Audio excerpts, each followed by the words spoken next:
Hey everybody, this is Maxine Taylor, America's first licensed astrologer. And I'm back on AIB TV. I'm so thrilled to be part of this amazing team. Welcome. I have a whole new series we're starting right now. It's called Practical Astrology. And those of you who saw me 5 years ago know that I take astrology and I break it down simply so that you awaken within you the astrologer that resides within. So today we are talking about your astrological love language. You know how sometimes somebody can say something to you and, oh, he gets me. He really gets me. That's the feeling you have. Or they say something and you say it again in English.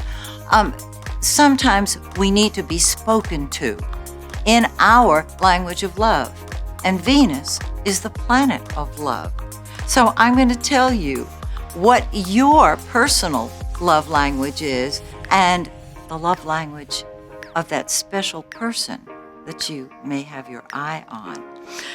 The first sign of the zodiac is Aries. Aries says, I want what I want when I want it. And when Venus, the planet of love, is in Aries in your birth chart, when you see someone you love, when you see something you love, like a car or a home or a person, you go after it. Aries says, I do what I want, when I want, how I want, because I want. And you will know right away if you're dealing with an Aries whether they want you or they don't, because they will show it, they will tell it, and if they are upset, they get over it so quickly and return to love. They love a challenge, and you know if you have Venus and Aries, you love a challenge. Okay. The language that you use for an Aries is do it your way. Our next sign is Taurus. And Taurus is so different from Aries. First of all, Venus rules Taurus. And when Venus is in the sign it rules, it is really, really strong. Taurus is a very gentle, loving sign. It's very practical. It deals with the basics of life.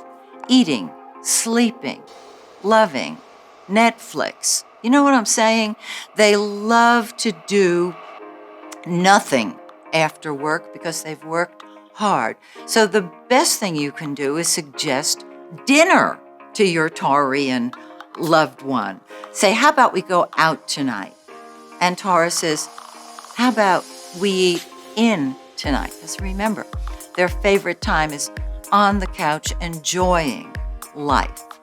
Taurus is incredibly loyal, and if you have your Venus in Taurus, once you give your heart, it really is forever. So you can see there's quite a difference between Aries and Taurus. And they're each marvelous in their own way. But if you're a Taurian, you may not really go for the Aries approach. Okay. Our next sign is Gemini. And as you can see, I'm a Gemini and I talk with my hands. So Gemini is very expressive.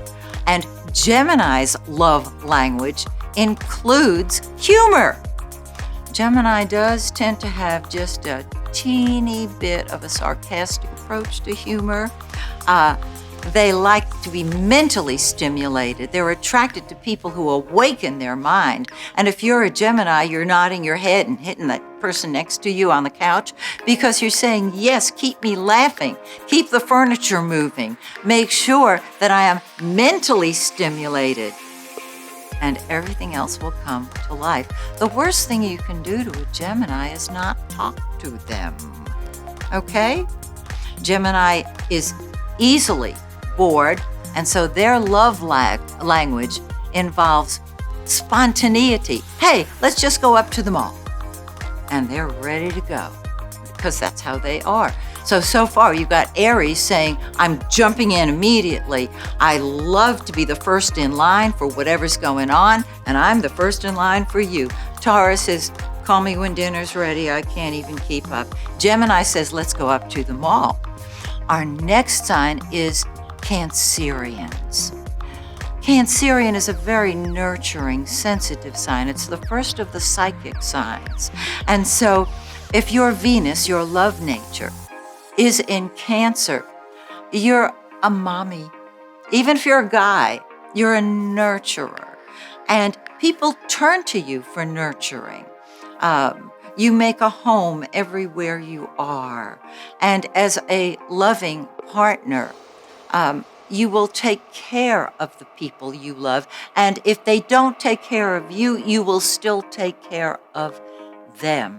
So you love home and family and real estate and anything that you can baby talk to. You give out nicknames for people you love and things you love.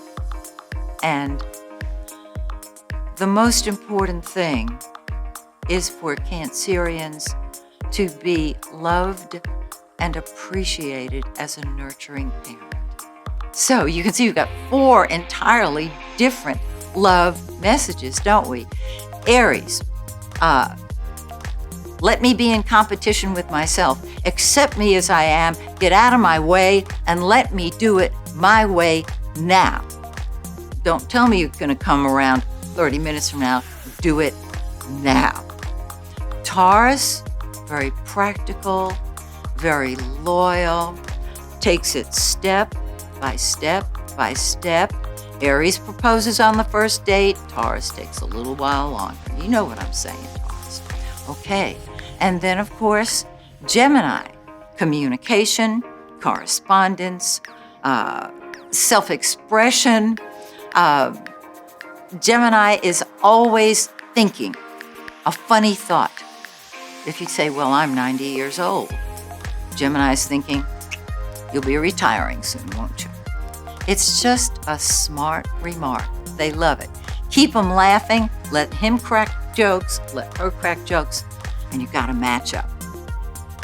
Cancerians, home and family. All the things that provide comfort. Food. A puppy dog. Baby dog. Now, some of you may be asking yourself, well, wait a second. Aries is so different from Taurus. Taurus is so different from Gemini. And Gemini wants to be on the move and getting out there, and Cancer don't want to leave the house. What do I do if I'm a Taurus and the love of my life is an Aries? Very simple. If you have attracted an Aries to you, it means you have a lot of Aries in your own chart. And the love of your life has a lot of Taurus in their chart. So you understand the other person. You might not like it, but you understand it. And naturally, your Aries or your Taurus or your Gemini or your Cancerian has great redeeming qualities. So here's my suggestion. Do you want a warm and loving relationship? Do you want a successful relationship? If you do, accept that person exactly as they are. Speak their love language. That puts them right here. It works every single time. And you may be saying, well, how do I get him to give me my love language? How do I get her to speak my love language? Well, show her this video. Of course, that's how you do it. And you do it by encouraging them using their love language. And they'll start noticing and turn around and repay the favor, replay the love. That's what it's all about. Well, I hope that you have enjoyed this particular segment of Practical Astrology, and I hope you'll be back for more. And if you want more information, check the information box below.